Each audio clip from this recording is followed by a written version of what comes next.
And then I'm going to jump right in. So, uh-oh, are you guys all there? We're Did I here. disappear? You guys there? Okay. Oh, there we go. Okay. So welcome to the Nino Family Wines Fall Virtual Tasting. We are thrilled to have all of you guys here with us tonight. We appreciate, as we've always said, as we've gone and started on this journey and continued on this journey of starting and growing our family brand, the support that we have felt all along the way. Some of you have been supporters and with us from the beginnings. There's also some new faces, and we just appreciate so much the enthusiasm that you guys have for Nino Family Wines. So on tonight, from the ownership side, I'm Tracy. My claim to fame is that I'm Drew's sister, if you guys don't know who I am. And my husband is on here as well, Mike. And then, of course, Drew. I'm sure Andy is dealing with putting the girls to bed. And then of like family, we have Ricky, who many of you know and love already. And I also want to introduce Sam. Sam Carlson is the newest addition to Nino Family Wines, our second full-time employee. If you haven't been up to the tasting room in the last few weeks, he's definitely a fresh new face. So he is a graduate of Cal Poly. He studied wine and viticulture there. He just finished up Harvest at Adelaida. We're super excited to have him on board, super knowledgeable, so much fun to be around. So when you have a chance, get on up to the tasting room and meet Sam. And Sam, we're happy to have you and excited to have you on here tonight with us. Thank you.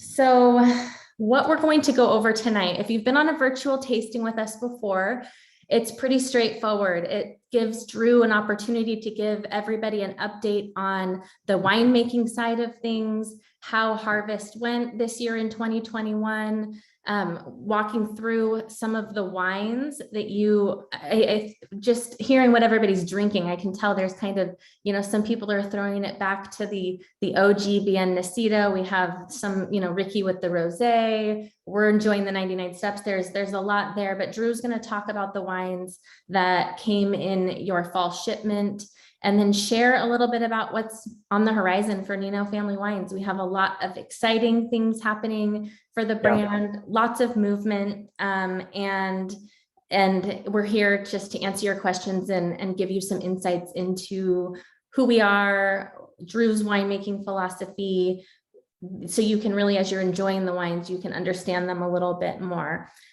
For all of you, be on the lookout. At the end of next week, we're sending out a little holiday gift. So those will be coming in the mail, I'm hoping before Christmas. So again, just to show our appreciation for you, we hope you guys all have a wonderful holiday with your families.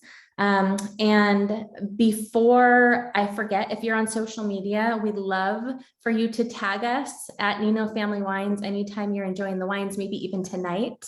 Share that you're on this virtual tasting. It's a great way to help us get the word out so people learn about us and can follow along with what we're doing. So without further ado, I am going to pass it over to Drew.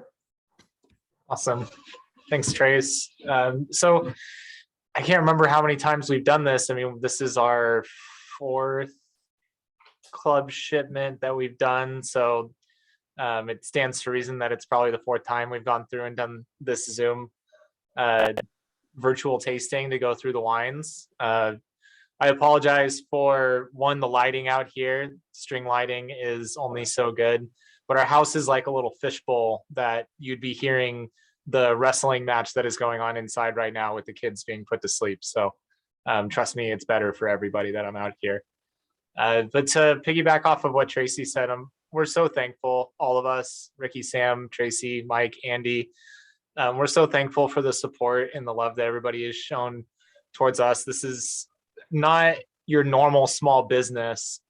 I think a lot of small businesses are very tied to their product. They're obviously very passionate about their product, but I like to think that the level of care and love that every single one of us as members of this team put towards not only making the wines, but bringing the wines to you, and Ricky's part in experiencing the wines with you. It's really a labor of love.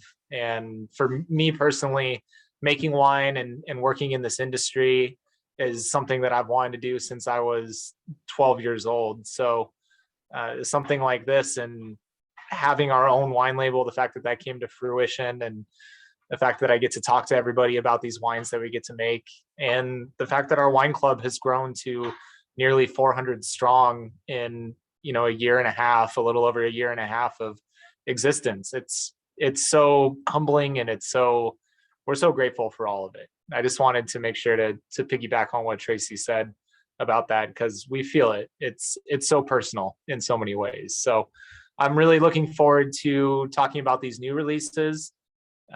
They're coming up quickly. Some of the wines that we're going to talk about, I can't believe we're already releasing and selling. We're all catching up pretty quickly here. But in terms of this year, while it's fresh on my brain, this 2021 harvest that we just underwent is certainly beginning to look like it is going to be a vintage to remember. It's something very special. And I think 19 was a really solid vintage. I think 20 was even better. And at least the early indications of 21 is that 21 was even better than 20. So the nuts and bolts of this year are categorized by all the way back in the spring when we saw bud break, which is the official start of the growing season. Bud break was unusually late this year. We were waiting. We had a really cold spring that kept the vines waiting to push those first buds. So immediately off the bat, we knew that we were a little bit behind. And after bud break was slow, we continued a really cool spring and beginning of summer that, even though we had already started late, it was continuing to look like it was going to be a later harvest. So there can be positives to that, in that you get more hang time in the fall. The vines sit on the grapevines a little bit longer and can extend into the fall season, where the weather will cool off a little bit and you may get some more mild temperatures to allow for great flavor development and retention of acidity in the grapes. So we were looking forward to another really solid acidity year in the vineyard. And as a counterpoint to that, say we started early and the vines were ripening quick, it was looking like it was going to be an early harvest. The grapes would be ready more in the early to mid part of August. And especially here in Paso, August and even September too are brutally hot months. So when I say that we were kind of behind a little bit, we knew that we wouldn't even be seeing grapes until September, and the bulk of harvest would be happening in October. So I was personally really looking forward to that, because we are, from a philosophy standpoint, a brand that really is striving for balance in the wines. We don't like to over ripen or get a really candied or overripe sense of aromatics or flavors on the palate. So something like a late year is a little bit more conducive to the type of person that wants to pick at a lower alcohol, pick when there's more acidity, and allow those flavors to develop naturally in the wines, and really have the option of picking the grapes whenever we want.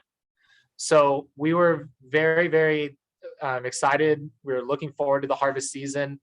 And just as we thought, it was September and we still hadn't seen any grapes. Our first pick was the second week of September. And then from there on, it was game on. Second week of September, and then all of our grapes were in by the second week of October. We basically did all of harvest in 4 weeks, as far as getting the grapes off the vines and into the winery. And that was because there was this momentous change where, although the bulk of the year had been fairly mild, by the time we hit August and September, it was hot.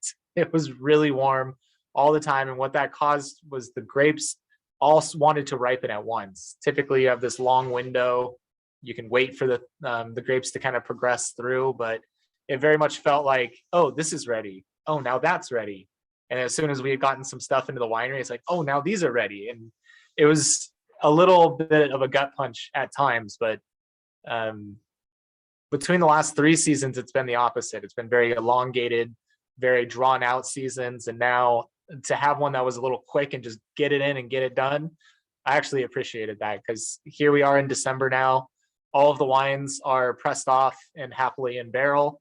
And we even have some wines that are through their secondary fermentation already and stabilized. So they're ready for their long sleep in the barrel. So that's a little synopsis of the 21 harvest. Because of the growing season, acidity in the grapes were perfect. We didn't get too ripe. I'm really looking forward. Some of the initial tastings of the 21s are looking really, really promising. So right with that, I'm trying to keep to our schedule here on time. I wanted to shout out to Lizette, because she is Miss Perla is all the way out on the East Coast tonight joining us. So it's like really cool. I think out of the group, I think Lizette, you're probably our newest family members, which is really cool. Karen is up in Washington coming at us, and then we've got Tracy and Drew's dad and mom and dad down in San Diego, which is awesome. And then John and Bob and Connie are some of our founding members, and Frank's in there. Mike, are you in California right now, or are you back in Texas? California? Up north? I look happy about it. Yeah. That's okay. You gotta drive down here next time for a day. It'll be fun. I think what Drew's gonna kind of go through next for you guys, after kind of talking about this year, is a little bit of our kind of year of vineyards that we worked with. We've definitely brought on a little bit more of Westside Paso online for our brand. Some really awesome heavy hitters. If you guys have been here tasting with me probably the last 6 months or so, I've probably really talked a lot about those vineyards and what we're excited to work with those. As you know, we source our fruit at the moment. We work directly with the growers that we have. And mostly, I would say number one is just to find, in the fun time that we have with the brand, places that Drew seems to be inspired by to work with. And as he says himself, like to express the terroir and express all of the landscape and heritage of some of these vineyards that they have, and the importance that they have to the Paso Robles community, and kind of bring that through in his own way to our brand, which is really exciting. I think definitely going heavy on the west side of Paso is an exciting vintage for us in general. And I do want to say that kudos to Sam joining the team for us. It's been awesome. As again, most of you know, finding staff for us has been a long, slow process, but it's better slow and right than fast and wrong. And we've also got a few part-timers that round out for our busier seasons, but I'm super excited to have him a part of hosting you guys when you're all in town, doing our virtuals with you, and the other things we want to expand on. But I'll leave it for Drew to kind of go through naming some of our vineyards and kind of what he's excited for from those. And then we'll kind of just go into tasting some of the wines that you guys have. Again, feel free to ask any questions on the wines that you have right now. We released the 2019 11s exclusively to you guys as club members. It looks like we have another East Coaster, Tony, just joined the wine club online this past week from Washington, DC. So super excited. You haven't got your wines yet, but I hope you're sipping something good. And then we'll go into the 18 Genesito and the 18 Wine Club exclusive 99 steps for you guys. Yeah, thanks, Ricky. About the vineyard sourcing, it's been a real come of age thing. It's been another very exciting part of where we're at in this business right now, and also a place that I am very pleased about where we're at, considering we just did our 17, 18, 19, 20. This was our 5th harvest that we did this year. And those first years, particularly that first year in 2017, it was a slog. It was an effort, and it felt like I was begging people to sell us grapes a lot of the time. Really didn't know many growers at the moment, and really had to cut my teeth and bother a lot of people through those years to get any contracts. And that's been something that over the years has just steadily improved. And it's been, to be a pest has almost been very advantageous to us, where I've found that all it really has taken is just being constantly on the horn and calling people every year, connecting with growers and be like, do you have anything this year? Do you have anything this year? And after a few years, they either have something available that they think of us, or they're so annoyed by me that they finally pull the trigger and be like, okay, I'll just sell them some grapes so he'll shut up. But either way, it's good for us. So this year, the last 2 years, we've really brought on some very, very great vineyards that I'm excited, and we're going to start sharing with you guys here pretty soon. One of which is the Full Draw Vineyard on the west side of Paso in the Willow Creek district. So this is off of Anderson Road, adjacent to Booker's property. It's adjacent to the L'Aventure property owned by Stefano Seo, the Caliza property, some of Austin Hope's high-end brand properties. This is a section of West Paso Robles that is frankly impossible to get any land on, and even harder to even just buy grapes off of. So Connor, a connection there through the couple of years and pestering him enough, he finally agreed to sell us some Syrah and Grenache. We've worked with them in 2 years now, 2020 and 2021. So we're getting pretty close here to bottling some Full Draw stuff to share with everybody. From there, we this year finally struck a chord with Epic Winery. They own 3 different vineyards in the area: the York Mountain Vineyard, the Paderewski Vineyard, and the Catapult Vineyard. And Paderewski has always been of extreme interest to me. I drive by it every single time that I go up to the tasting room, and it has so much history. It's a huge property with a lot of rich history of the composer Paderewski, who laid down roots and bought land here back in the day. And that team at Epic has invested in that place to make it immaculate and one of the best places to grow grapes in West Paso. And we got a contract with them this year to buy Grenache from them as well. And on top of that, we had connected with a friend named Kit Kuiper and his Hawks Hill Ranch, buying some more Mourvedre from him and a little bit of Syrah. And from there, John Rolfe has always been a mainstay. We continue to work with him because he's such an amazing farmer and such a passionate farmer about his property. And from there, you know, we had to make the tough change a few years ago when I'll blame my child. I'll blame Eden. When Eden came along, our second, the time spent to drive down to Santa Barbara County so much to check on the grapes that we were buying from down there was getting so difficult, and I wasn't getting down there as much as I really hoped to. So we made the tough decision in 2020 to bring all of our sourcing back into the Paso Robles AVA. And that turned out to be a blessing in this time of, you know, we only do about 10 to 12 tons a year. And in that moment, we all of a sudden had all these opportunities, all these growers that were calling us, and we were able to take on those contracts because of that commitment to West Paso. And fervent believer that great wines come from grapes that are grown in beautiful places. It's just a commonality that if you visit wine country and you visit properties, Kelsey there works at Calcareous just up the road from us, and they make beautiful wines. And that's one of the most beautiful properties in Paso. It's a testament to that beautiful wines come from beautiful places. So plus, from a selfish standpoint, I get to go check those vineyards. I get to be in those vineyards and just take in the beauty of those places.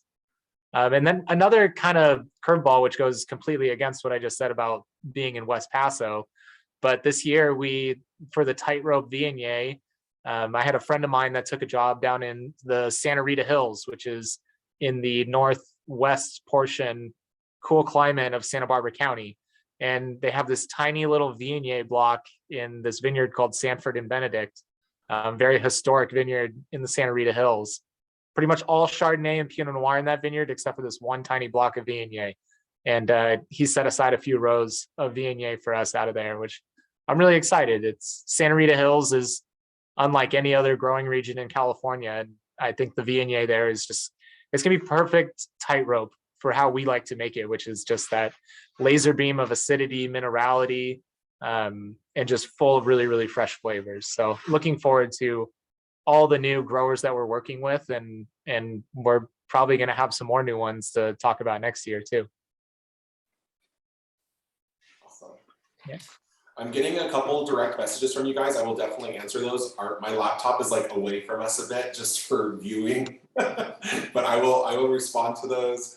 a little bit later and get those taken care of for you guys. But let's jump into some wines. I think the first one we wanted to talk to you guys about, if you didn't customize your shipment, the 1911s is what we released to you. We're still working through the last handful of cases that we have of 18 at the tasting room. It's just a really tricky inventory logistic management thing for us to keep certain SKUs live on our website in case we get certain larger orders, and having to have our fulfillment house have the current vintage versus us. So we're still working out the last of our 18. If you guys are interested in any more of that, again, just shoot us an email or give us a call and we'll put some aside for you. But for the 19, Drew's introduction of Petite Syrah to our Grenache Syrah Mourvedre blend, all West Side Paso fruit, fantastic. I'm super excited to release this to the tasting room. There's a beautiful brightness of this wine. I think it's, I think there's always this kind of notion of pouring wines young, and if they're too young or not ready yet. And this is, of our 19s that I've tasted so far, and I've only tasted 2, incredible. And of the 2 19s, really awesome. The brightness is something that just kind of strikes me. I'm a fan of really acidic, young, bright Italian wine, and these kind of like strike some of those chords for me really beautifully that sometimes the West Side Paso wines don't tend to have. So I'm stoked to release it. I'll let Drew speak to that one, and then we'll go into the 18 Viennacito and the 99 Steps for you guys. Yeah, so this is the one that I was referring to when at the beginning of the call I mentioned that there's some wines here that we're selling now that I just can't believe. I remember when Ricky, we were talking about the fall club shipment, and he was like, I think we need to include the 19 and release the 1911s. And I couldn't believe it. We had just bottled that wine back in April of this year. And we've had a little bit more of a propensity to bottle and bottle age wines a little bit before we release them. It's one of the reasons that when we started this brand in 2017, but we didn't launch it until 2020 because we wanted to have 2 full vintages of wine in bottle and ready to go when we were ready to start selling. And one of those reasons was that there was adequate bottle age on it before release. But the hunger and the appetite of our wine club and our customers for the wines have just caught us right back up. And we're in that very blessed situation of bottling wines and pretty quickly thereafter being able to release them to everybody. So I'm so grateful for that. I'm excited. It's still pretty fresh on my mind, that vintage in this wine. And there's a lot of special things about this wine. The 19 vintage, I'm really, really excited about because it is a riper vintage. It's a super expressive vineyard where there's tons of aromatics and very complex aromatics. And same for the palate. The palate is full of very gushing flavors, is how I like to put it. And it is a little bit on the riper side, which is fun. And unlike the 18s, which we'll get into as a little bit tighter and more built, the 19s are a little bit more like the 17s in that they are really enjoyable in their youth. They can be enjoyed really young because they're showing really well. They're not hiding behind a mask of a ton of tannin or a ton of structure. So they have a lot of vibrancy, but unlike the 17s, which tended to be really lacking in necessarily body and complexity and concentration of flavor, the 19s are super concentrated in flavor, but they still have that approachability that the 17s had. So it's one of my favorite aspects of the 17s, but with an innate and a really beautiful concentration of flavors on the wine. So for that reason, I'm excited about it. Another reason, as Ricky mentioned, it's our first year of including some Petite Syrah in the blend, which is the great equalizer in blending. It just adds so much richness to a wine, even in small percentages, that it boosts the wine in ways that I really, really love. And then it's kind of a bittersweet thing is the Grenache and the Mourvedre, a hat tip to Sam there. The Grenache and the Mourvedre are both from Adelaida's Anna's Vineyard on the west side of Paso, which is a really high elevation, extremely calcareous and limestone induced spot where you can ripen grapes and still maintain a really, really healthy amount of acidity. And we've worked with a lot of Grenache and Mourvedre, and people always ask, what's your favorite? And picking your favorite is like picking your favorite child. So I really can't do that. But the Anna's Vineyard Grenache and the Mourvedre is special and was just cut above a lot of other Grenaches and Mourvedres that I've had in the area. So I say it's bittersweet because the year after we bought it was the very last year that they farmed those blocks. They ripped them out because they were older and not as productive anymore. So they ripped out those blocks to replant them. So that would have been the kind of place that I would have been calling them on November 1st to try and re-up the next year if they hadn't been pulling it out. So enjoy it while it's here. I've already been in the ears, and hopefully Sam can give Jeremy and Chad a little elbow for me in the future. But once they have those blocks back up and running on Grenache and Mourvedre, we're gonna be calling and we're gonna be buying, because it's a special place for sure. And then the Syrah is from John Rolfe's property, which is just kind of adjacent over the hill, and is it's such a great spot of burly and just intensely structured Syrah. I just love the structure that comes off that property. So you have the brightness, you have the flavorfulness of the Grenache and the Mourvedre, and then you've got this power of the Petite Syrah and the Syrah to come into the blend. And obviously we do a lot of single varietal stuff. And I really love putting together the 11s every year because it's such an opportunity to take our favorite parts of the vineyards that we work with and let them play together. So it's a lot of fun. We're going to move on to the next wine, but if you guys have other wines, one of the questions I wanted to put, and since I'm a little bit away from my keyboard, if there's any wines you guys would ever love to see from us, I'd love to hear what you guys might think would be a cool wine for Drew to make. I know for me, again, an Italian wine wannabe aficionado, I love Barolos and Nebbiolos, Chiantis, so I will always pull on Drew's heartstrings to make something like that for myself. But if there's anything you guys are looking forward to from them, let me know. I got a really cool 11 surprise this year from Andy. She found some, if you guys have seen the label, right? It's the dual feathers, the ones that are behind us. Can you see them in there? And she found me 2 feathers, so they're like centered on my Christmas tree. I think Tracy posted a picture of them on our Instagram recently, but they're really, really beautiful.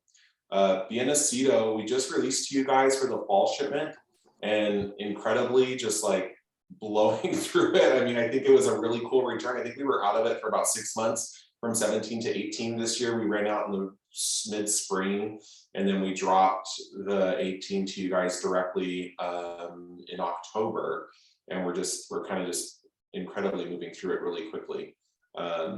99 Steps is awesome. I think in the consensus of the tasting room format, people that taste the 99 Steps when we open it for club members, that's probably the one right now that everybody's like, wow, like really blown away with. But those are the 2 we'll kind of move into now. I think Sam and I have 1911s in our glass, which is what we're loving to death. Mm-hmm. Yeah. I'm going to start with the Biennacido because as I said, I'm so sad to say that we didn't make it 19, we didn't make it 20, we didn't make it 21. So we're definitely hoping to get back into that because it's a really, really special vineyard with a lot of rich history. For those of you who aren't familiar with the Biennacido property, it's in the Santa Maria Valley in Santa Barbara County. This is what would be considered a cool climate. So compared to Paso, where during the bulk of the growing season, I would say average temperatures are 85 to 90 Fahrenheit with a low at night in the low 40s. The temperature and the climate in Santa Maria Valley is much more temperate, maybe 70 to 75 degrees on a warm day, and nighttime lows in the low 50s to mid 50s. So the comparison, if you have 2 glasses and you have these 2 wines open right now, I would highly suggest tasting them side by side, because it's an opportunity to taste the same exact grape but grown in a different climate. And it's mind-blowing to me to taste a wine that can smell and taste so drastically different just because of the place that it was grown. And that fact right there is one of the most powerful aspects of wine. And it's a true testament to how tightly bound Mother Nature and wine is. And it's a really I'm sure that everybody here is already enamored by most things wine, and this isn't lost on any of them. But if you haven't thought about wine or experienced wine in that context, it's one of the most awe-inspiring things that you can do. And for me personally, it's one of the things that I love most about making wine, is getting connected to, and thank you, to that place. And Bienacido, that cool climate, you get much more of a peppered tone, much more of a savory tone, bacon fat, a little bit spicy herbalness on it. And particularly, unlike the 19s, the 18s are, I like to say, they're built different.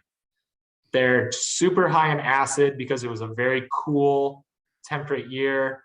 And they have a ton of tannin because the crop that year was really, really small. So it has this intensity to the vintage that when people ask me how long to lay down one of these 18s in their cellar and drink it, I honestly don't know how to give them an accurate answer.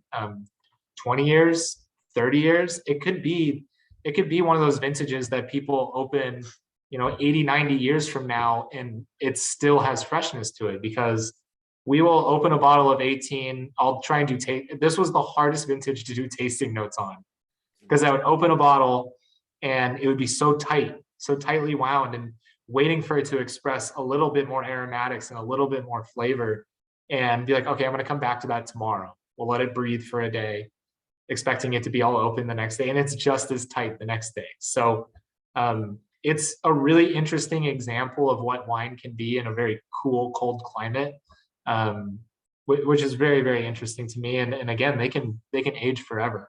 And the Bienacido, it has this like cold brew coffee thing going on that had to do with the really cool year, because coffee is not an uncharacteristical aromatic to get on a cool climate Syrah, but for it to have this like kind of peppered sweetness added to it that almost makes it like cold brew, this softness to the coffee tone, it's a really rare thing that I've never seen in a grape. So I love the uniqueness of it.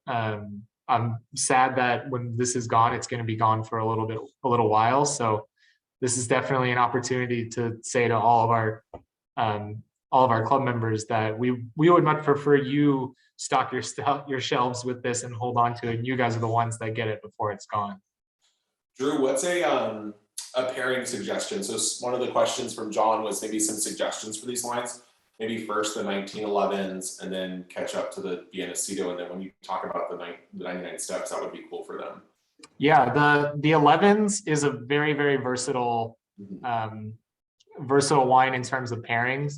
We, around Thanksgiving, like most wineries, try to suggest which wines you should pair with your Thanksgiving dinner, which is a challenging pairing at times. But the 11s, being Grenache based and a little bit lighter and a little bit more a little softer, it tends to do well with your Thanksgiving dishes. So some hearty, even white meats it can work with. But I really enjoy the 11s with pasta dishes, anything with a red sauce. I really think that those interplay really well with the acidity in a red sauce and the acidity of the wine. They have a lot of back and forth. And then for the Bienacido, anything peppered. If you're going to do a steak, make sure it's something that you would season a fair bit, not something that you would, I would go for more seasoning as opposed to marinade, if that makes sense. I think that the congruity between the spice of the wine and the spice of a rub pair really, really well together. And on top of that, something like Syrah will just cut right through the fattiness of a steak. So Bienacido is a no-brainer when it comes to something like that. And you said then we'll jump into the 99 steps now. That's a perfect transition. 99 steps as opposed to the Bienacido is very filled with a lot more ripe red fruit, being from this warmer Paso Robles region. The 2018 is a blend of two vineyards, the La Vista Vineyard and Rolfe Family Vineyard.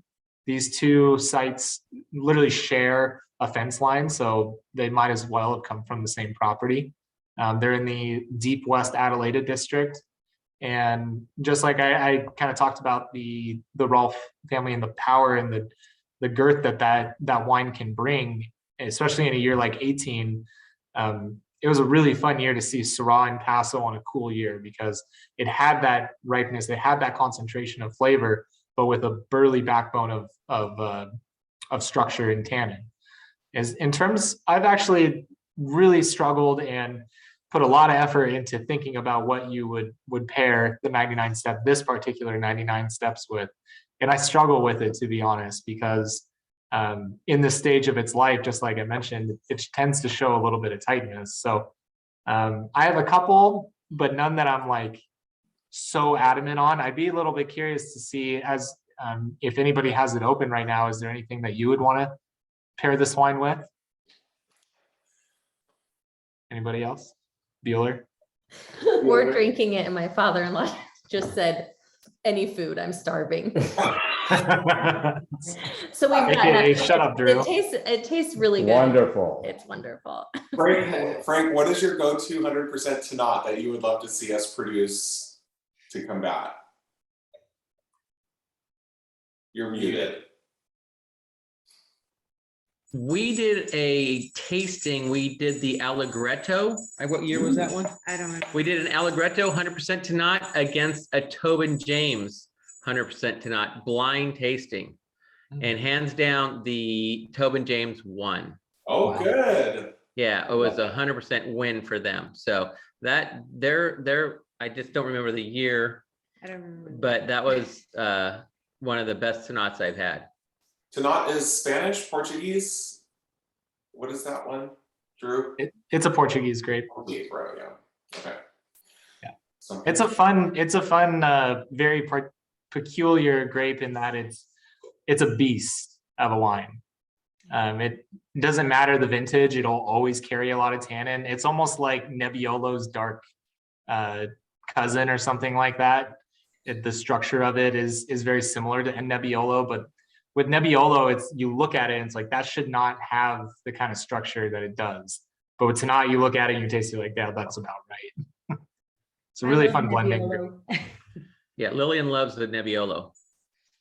Oh, I love it. Try, until we have our own, you guys should try to get a bottle of Thatcher's Nebbiolo.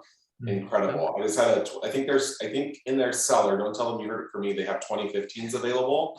You might be able to get a bottle or two. It's awesome. Adelaida also did old Nebbiolos, but I think they blew out like a big sale of their library. I'm not sure if they have any more, but yeah, those old Adelaida Nebbiolos were awesome. I've had a few of those. I love that. Lizette wants a Tempranillo. Are you, Lizette, you're a newer family member, club member of ours. Are you familiar with Paso a lot? Did you get introduced to us from someone, or where would be your Tempranillo that you're kind of a big fan of? Yeah, I have been to Paso once, and I started by listening to podcasts. So I started with Denner Vineyards, and then when we went to visit, we went to Law, and we ended up at Onyx. And then I'm nerdy, so I did research, and I realized that he's the same, and we loved Onyx, so he's the same winemaker, so that's how we ended up there. But from Paso, I've had Tempranillo from Booker and from Epoch, and I like both of them. Love Epic's Tempranillo. That was my very first wine tasting ever in my entire life, was at Epic. I'm from Southern California, and I came up here to do tasting, and they were still in their trailer at the time because they were doing they were rebuilding their traditional York Mountain tasting room that they had kind of taken apart and rebuilt for historical purposes. But I remember in my naivety, I came up and I was like, wow, the architecture of this tasting room is incredible. And it was their trailer that was like modified. I was just so impressionable. It was so impressionable to me. And they were like, well, it's really just kind of like a trailer that we added a patio awning to. I was like, I love it. I love it. I thought it was so cool, but always been a big fan. And they're they've been so awesome to us as not quite neighbors, but at least industry peers, to referrals and just participating here at the tasting room all the time. I mean, amazing, especially their hospitality staff. And I think to answer your question, Bob, he was talking about Viennacito versus 99 Steps, which he's going to kind of go into next for us. And then we'll talk about some of our fun highlights from the tasting room this year, which was really an awesome it was really my first full year. I mean, it was a family's first full year really having a tasting room too. They opened digitally before I came on board with the tasting room last August, but this is going to literally wrap up our first I guess you could say February because we were closed in January, but February to December time for the tasting room. But let's talk about some 99 Steps. Yeah, the origin story of 99 Steps is in really that first year that we produced wine in 2017. One of the only people to give us a fruit contract in Paso was Steve Gleason at the Four Lanterns property, which was actually how our friend John Munch found us. Was he's a big fan of the folks over at Four Lanterns. And Steve, I knew him in the industry, and he decided that he trusted us enough to take a couple tons of this Syrah that he had on the property. And it was a really cool block that it was planted in the mid 80s, so it had some age to it. It was planted by Randall Graham, one of the forefathers of California viticulture and winemaking. Just a ton of history on the site. But what it didn't have going for it was that to get to this block, you had to drive up a really, really steep dirt road to get to the top of it and check on these grapes. And every single time I tried to drive my little Tacoma truck up that hill, my tires would spin out and I'd have to go back down. So eventually I would have to just walk up this hill every single time. So the name 99 Steps came from the fact that one of those times I counted how many steps it took me to get to the top, and it was 99. And it was a fun reminder for me personally, and I get to tell a story every time of where we started that first year, and the one place that actually trusted us to use their grapes and make some wine out of it. And 5 vintages later, it still is a very special thing to me that they did that for us. So was very thankful for it. And now we produce a few barrels of our favorite Syrah from the year is what the 99 Steps comes from. So yeah, we couldn't decide in 2018. The John Rolfe and the La Vista stuff was equally awesome. So we took a couple barrels of each and blended them together for the 99 Steps. Very much in the range of savory, sweetness, high tone red fruit, really silky smooth tannin, while the Bien Nacido from a cool climate, the tannin on it tends to have what I call tension, where on the palate, all of the structure seems to just bind together and stick together and be a little bit more tactile. With the 99 Steps in the warm climate, you get this much more velvety, silky, smooth tannin structure from it being in the Paso AVA. So really, really receptive to pairings. I think that's why I have a hard time nailing one thing down to pair with. But this wine, Westside Paso Syrah, was the first thing that my mind went to when it came to starting this brand, and what, the question of what do you want to make? And for me, it was Westside Paso Syrah. I was so inspired by some of the other producers at the time, the Epics, the Bookers, Justin Smith over at Saxum. Those were enlightening wines to me of how special Paso was, West Paso was, and how fantastic the grapes that were being grown on the west side of Paso were. So that was really the starting point. That was the launching point, was that wine for everything else that we do. So it's really special. I love, right now it's been the second time since we opened last August that we've had like our full Syrah portfolio, if you will, like on the menu, and it's going to end probably a little quickly for us, but we've got the Kimsey, which is wrapping up for us, the 18 vintage anyway. We'll have our next vintage coming for you guys, but we have like the 18 Kimsey on the tasting menu, and then it goes into the Bien Nacido, and if you get us on a good day, we've got the 99 Steps we'll kind of do for you. And it's such a cool way to see how Drew kind of expresses three Syrahs, all extremely different. And just how like by customer, when you guys come in and guest by guest, it's like, you might think we open the wines every morning and taste through them at 9:30, and our dentists all know it because they can tell. I remember when I think I told this story in the last Zoom, but when I first worked in the wine industry, I always focused, I guess you could say, on brushing the front of your teeth a little bit more than the back of your teeth. And when I went to my first dentist appointment, once I moved up here and started working in the wine industry, they said, you we know you work in the wine industry because you guys don't brush the back of your teeth as well as you do the front, and the stains all sit on your tongue and your tongue rests on the back of your teeth. So the back of your teeth are where you get all the red wine stains, not really the front.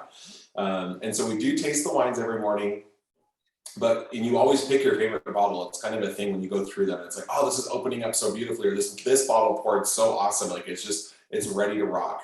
And watching everybody kind of throughout the day in the tasting room kind of, oh, this is the best one, this is the best one. It's almost uniform each day. There's always one wine that is the best. And overall, I would say since we transitioned from 17 Biennacido selling out to going into 18 Kimsey, needing to kind of pick up the pace until we released the 18 Biennacido. So Kimsey carried the mantle for 4 to 6 months-ish, somewhere in there. Kimsey did it incredibly well, and it's kind of sad that it's going through its inventory. But again, we'll replace that. But 99 Steps has been one that just kind of exudes. I'm like a little bit of a history buff and a wine region buff more than I am, I would say, the technical or scientific side of it. And Kimsey, coming from a style of like a Côte Rôtie Syrah, if I've poured for you guys, I always speak to kind of Kimsey being along those lines where it's co-fermented with Viognier, and Biennacido being this just full bore 100% Syrah style of like an Hermitage. I love that kind of comparison, and that's been so fun to kind of play with in the tasting room and just really show you not which one's better or either or, but just the differences of the two and being kind of, the same style of grape. And kind of what Drew does to make them stylistically different has been a lot of fun. Yeah. I think the next thing we kind of wanted to like throw out to you guys, just our highlights for the year. It's been awesome. We started the year closed. January 1st, 2021, we were closed to a second lockdown. We weathered that through your incredible supports and your online orders and your reception to our emails and calls and everything else and your membership. And I want to say it's like we weren't closed. We were so busy. You kept me working. We did some back of house transitions to me packing orders and shipping them to you. I hope my handwriting was legible to thank yous and highs and hope your wells and get betters and all the little things that I really love to get hands on with, and just know that you guys are all kind of like being a part of with us. So that was a fun start to the year, I guess. Definitely something that teaches you adversity and resiliency, and just excited to reopen again. I think Drew and Tracy and the family were just maybe ahead of their time in knowing that we needed a big outdoor deck to open the winery during such a season of the world that we're in, and having to have outdoor space, and it just being so awesome. And Tracy warming it with 5 million pillows that we put out and bring in every day for your comfort, and I take home and wash and fluff. I think I've ironed a couple for you guys that don't have the pleather on them, but these pillows have won it over for you guys on the patio. Yeah, we definitely saw COVID coming. That was we knew it. You knew that was on the horizon. Yeah. Yep. It's been awesome though. We did the club member party. The owners didn't get to have a grand opening party because of COVID. We didn't get to throw you guys a fall party last year. Really, a spring party would have been we talked about it, and it was still kind of an eerie-ish thing regulation wise, and to just go all out with the open house was a blast, and making it work in our cozy setting was so fun. I just remember being so fun trying to run everything and get everything down, and like having their aunts and uncles all here and being like, this is how we pour, this is what you guys do for these customers, and just trying to iron it out and lay the fist, and how seriously everyone took it, but just in a sense of like loving every moment in the interaction. It was a blast, and it was such a family affair behind the scenes. They all were here a week early before that party. We did consolidate it to one big evening, which I think worked out incredibly well for us. And I personally thought the food was fantastic, but it was quite a welcoming thing. Poor Amelia, I think Tracy and Mike's oldest daughter, she had a scurriness with bees checking you guys in at the front. But that was the highlight of it. For one of the highlights was Mike's hand becoming the size of his head. Yeah. Because he got I don't know stung that by I a call that a bee. highlight. That would be more of a low light. Mike had to go to urgent care. Maybe for in the middle you. of it, but Yeah. we all held down the fort. We're not gonna remember that one. Yeah. If you guys didn't notice those behind the scenes things, at one point Mike got bit, his arm was swollen, and we sent him to urgent care, and he went to urgent care and they dismissed him and sent him back during the same party. And he finished it out with us. If you got your fall club pickup pictures in the back, that's Mike with his arm like completely swollen, like he got ran over. It was annoying. But it was You're a trooper, honestly Mike. a trooper. It was a pleasure. It truly was. We really hope, just in a seriousness for club opportunities for you guys, we really hope to continue those types of parties in a more consistent fashion. The spring and the falls, open houses. As some of you guys know, or if you don't, Tracy and Drew hail from an aunt and uncle that kind of definitely gave them a toe in the water to wineries and tasting room, and really fashion this really awesome open house style that kind of takes us away from maybe just a club release to just welcome, come enjoy the brand that you help kind of start and support. And I think we're all excited to get a lot more aligned and just keep growing it into bringing these events to you guys more often and more consistently, and just interacting with you face to face and showing you what we get to do to bring the brand to life for you all the time. Definitely putting all the kids to work as much as we can. As they get older, they can do more. So we're all excited for that laboriousness. But I would love for Drew to talk a little bit about 2022 and things he's excited for. And Tracy, if she wants to chime in too.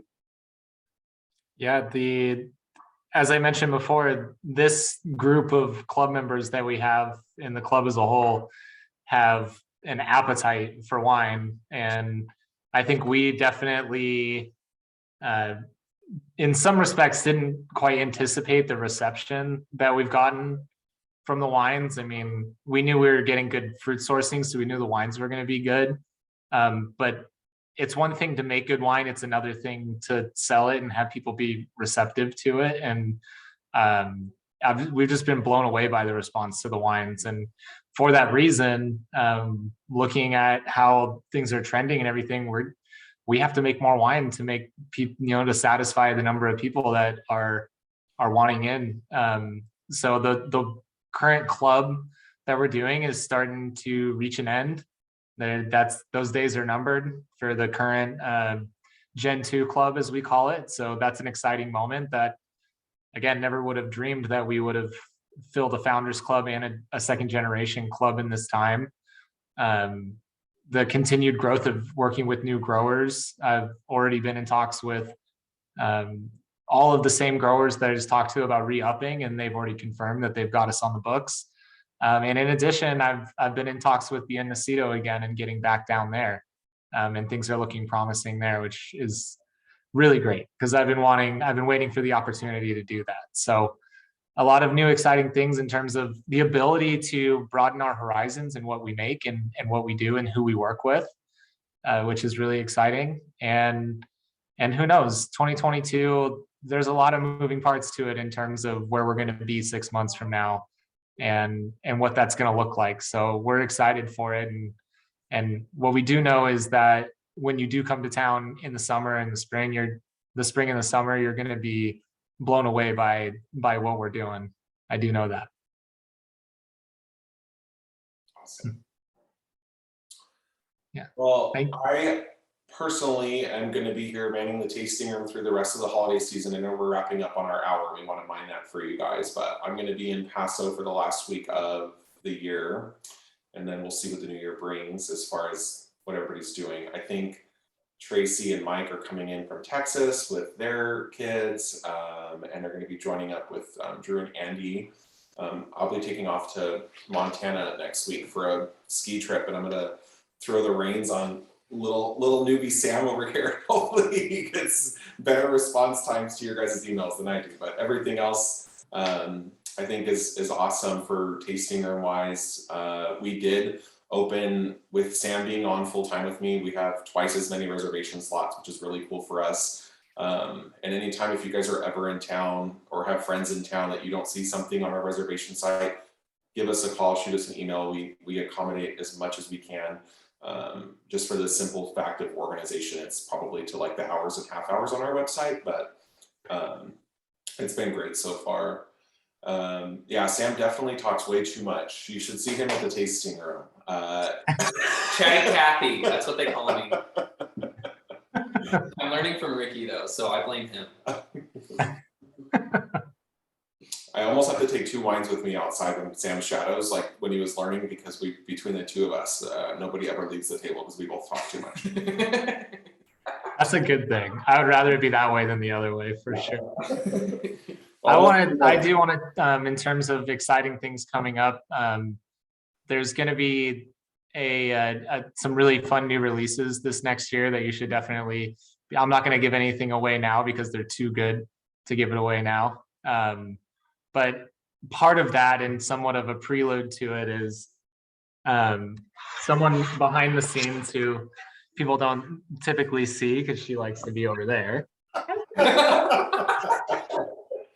But my wife, Andy, obviously is a huge part of what we do and such a huge support system for all of us, Ricky, Tracy, Mike, and especially me.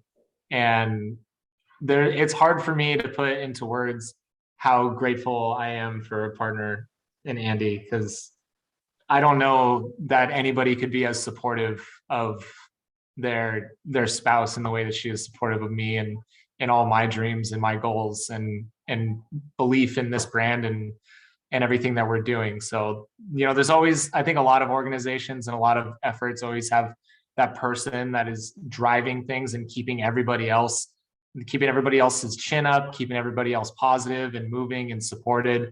And she's so selfless with it. And I'm so appreciative of her. So be on the lookouts for something that very much expresses our gratitude and my personal gratitude for my beautiful wife, everything that she does. I have to also, while we're patting on the backs, I want to give it to the main boss. Not that I think that there's a reason why only one is, but Tracy is definitely the one that takes the helm of listening to me every day. If you guys are familiar with iPhones and ever do like voice texts, it's our blessing and our curse, but Tracy and I talk nonstop every day. But the funniest thing of those voice texts on, it's really a voice message you just record and send back and forth.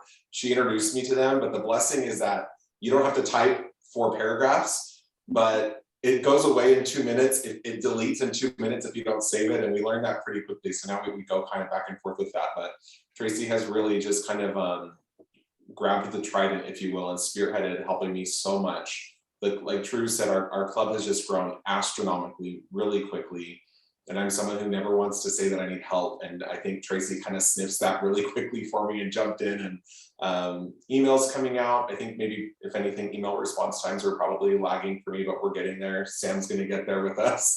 But I appreciate all the patience you guys always have with us and the continued support. And any blips that come along for us with growth is just incredible. And we're just really, truly so grateful for that. Again, holiday gifts for you guys are coming out. Tracy and her Hand of Elves out there are going to be getting those going out for you guys here pretty quickly. Again, one more, I think I have Tony, who's a new club member this past week. Your wines will get there before Christmas. We'll be packing those ourselves tomorrow. And if there's any other questions for you guys, I just personally, before I'm not ending the call, I'll let the owners do that, but I personally want to say thank you for the opportunity to serve all of you guys and to present these wines to you. And to create this kind of tasting room aspect and everything that we've done. And it's been awesome, an awesome first year and a half. And I'm just so looking forward to the rest of it, to growing it with Sam alongside of us now and seeing what the next year has to come. Well said. Very well said. Well, I think that's about everything that we were hoping to explore with everybody and scratch the itch of furthermore sharing what we're doing with everybody. And Ricky, thank you for saying that about my sister. She is such a huge support system for this. And I'm so thankful for you, Trace, and Mike. Thanks for making me laugh all the time and always having wild ideas of what's next. Mike's the dreamer of the group, so keep dreaming, sunshine. But yeah, thank you guys. I'm already looking forward to the spring. We're gonna have a host of new wines to talk about, but don't wait until then to come see us. There's always something new and going on, and obviously if you haven't met Sam, come out and see him, because I've already heard him talk about the wines, and I'm happy to have you on board. It's gonna be a lot of fun. Thank you. I've had a chance to meet a few members so far, but I'm looking forward to meeting everybody else. So thank you. Yeah. Awesome. All right. Merry Christmas, guys. Happy New Year. Yeah, Yeah. same. Thank you guys so much for spending a little bit of your evening with us. As Ricky mentioned, we're always here to answer questions, reach out to us, find us on social, tag us. We appreciate, I know I got a direct message from Kelsey saying that she just shares Nino family with everyone. And that is so, we're so grateful for that. And that's how we grow, so it means a lot when you guys share the wines with the people who are special to you. And we we look forward to continued growth and seeing you again on a virtual tasting soon, and hopefully in person at the tasting room as well. So I hope you guys all have a great night. Thank you so much. And Thank we'll you. see you next time. Thanks, Drew. Thanks, Ricky. Of course. Thanks, Thank you, everybody. guys. It was great. Guys. Bye. Happy holidays, everybody. Merry Christmas. Bye, Ricky. Bye, Drew. Merry Christmas. Merry Christmas.